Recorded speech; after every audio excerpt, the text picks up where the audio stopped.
ออกจากบ้านก็เป็นเวลาอยู่5:45 นเนาะ6 โมงเนาะตอนนี้กำลังขึ้นเดินทุกคนเขาจะรวมตัวกันที่ปตทเนาะ16เขาก็ไปด้วยรถซอนเทสเนาะทีมงานเขามา2 คันเนาะทุกคนเนาะ4 คนเนาะเมืองเฟืองเนาะหาดับเครื่องแข่งกันทุกคนก็ไปต่อวันนี้นะ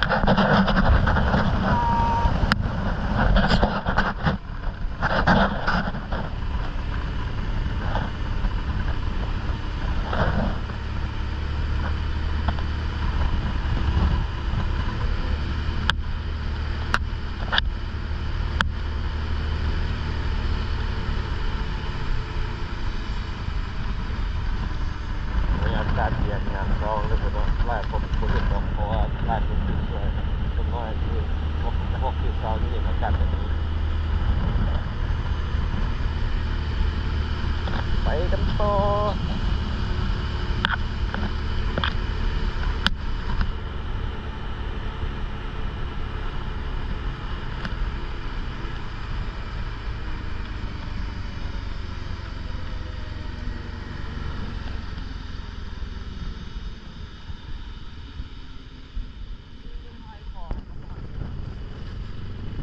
อันนี้อ่ะกล้องเหรออันนี้จะทางเลขที่3ไปทุกคนเนาะอันนี้ก็หลักอยู่โซนนี้ประมาณหลัก16หลัก17ประมาณนี้แหละเอาไปกันต่อเกิด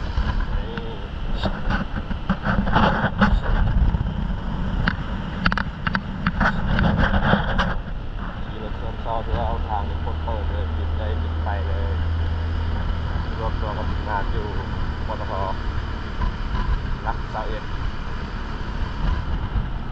TT Station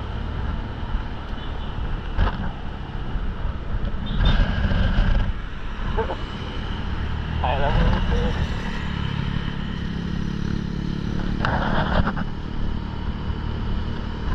มึงเขาเจ้าขับไวเลย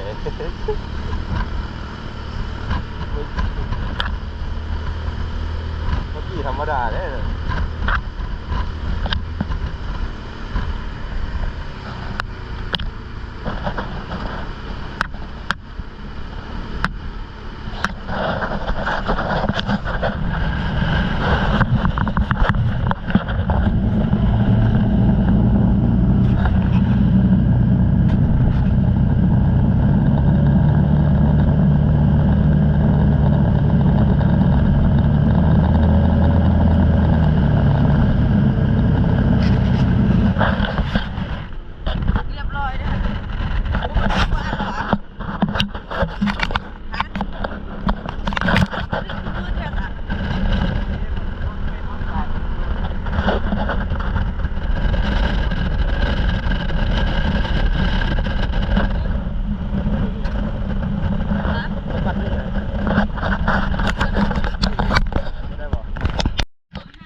เทสไอ้ทุกพวกเจ้าได้ไปได้เนี่ยคือพี่ลึกแค่ผู้เดียวเอาสาวน้อยยัดไว้ไหนดิสบายดี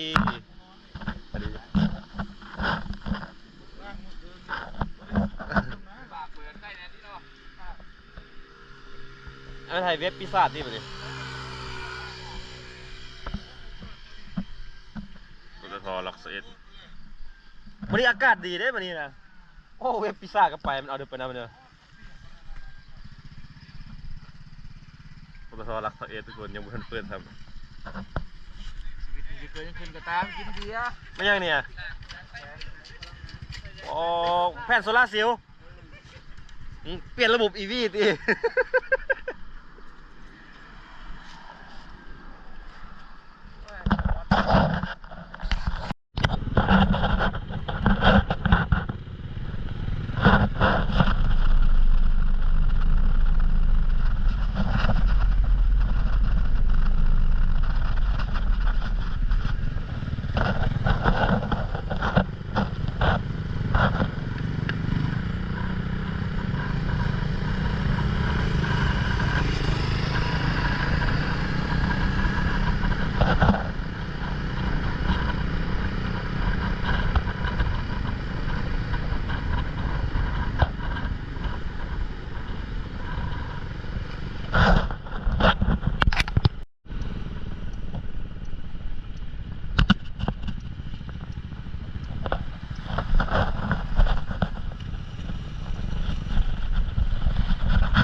เข้า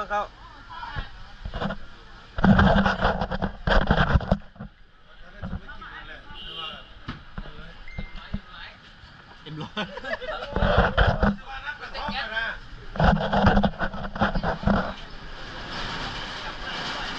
บอลเท้าเลย นะเราพ่อกับผมงูแล้วว่ามัน M100ป่ะนี่ว้าเดี๋ยว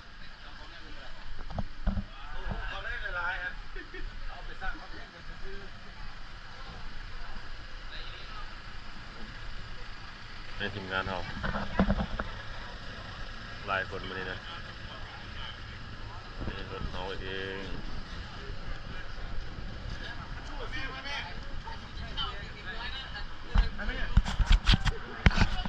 ล็อกแล้วไม่ล็อกทุกคนแล้ว การตลาดเขาดีเนาะคุณได้อะไร เข้าสามัคคีมาดิเบาๆมาดิ7 โมง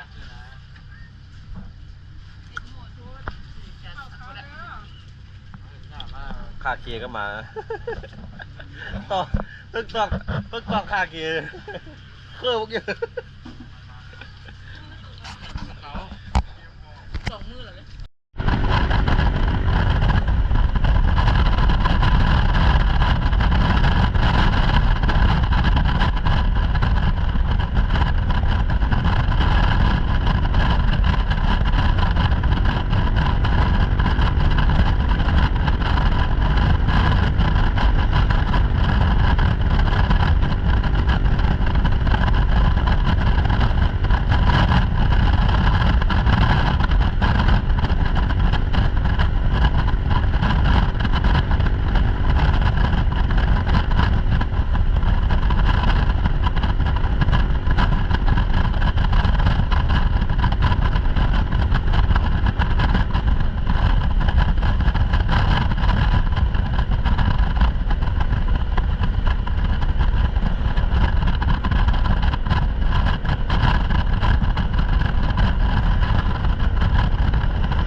เอากดยุดได้ไหนครับนะ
บ้าง ใครบ้าง ทีมงานตายแล้ว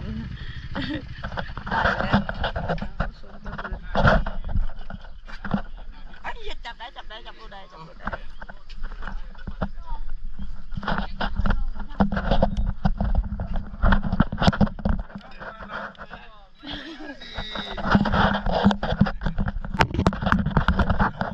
เลขออกโอ้ยเลขกิโล3ตัวก็ถือ4ตัวสิออก4ตัวกูซื้ออ่ะมันมาจิตเบียร์นะมันอ่ะโอ้ป้ายรถนะ5 2 3 4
รถมาทุกคนเกมวอล์กมันนะวันเท้า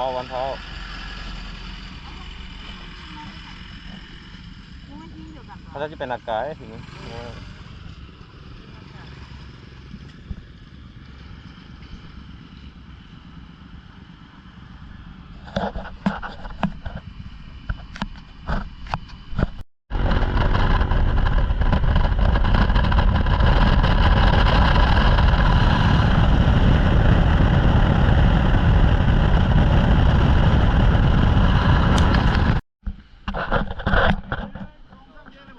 เย้หวะ ไอ้เย่แปลกๆเว้ย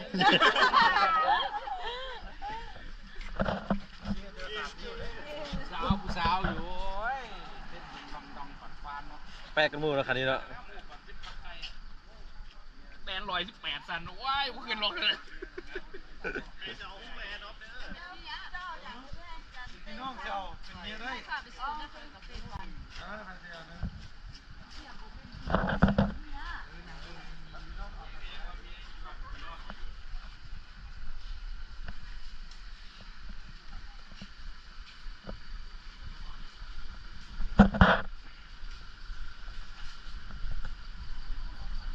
ไม่ใส่ดิเราจะใส่นี่เราจะไปขี้เหรอ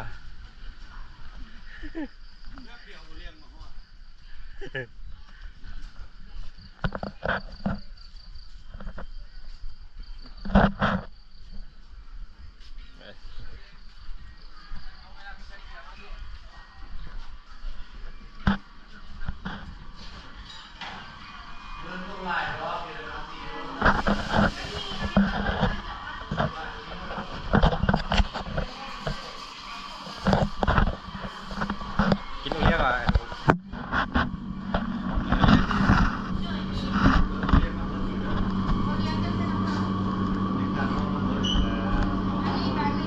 ห้องไอ้ก็เอาคือกันเนี่ยเอาเป็นกันเนาะ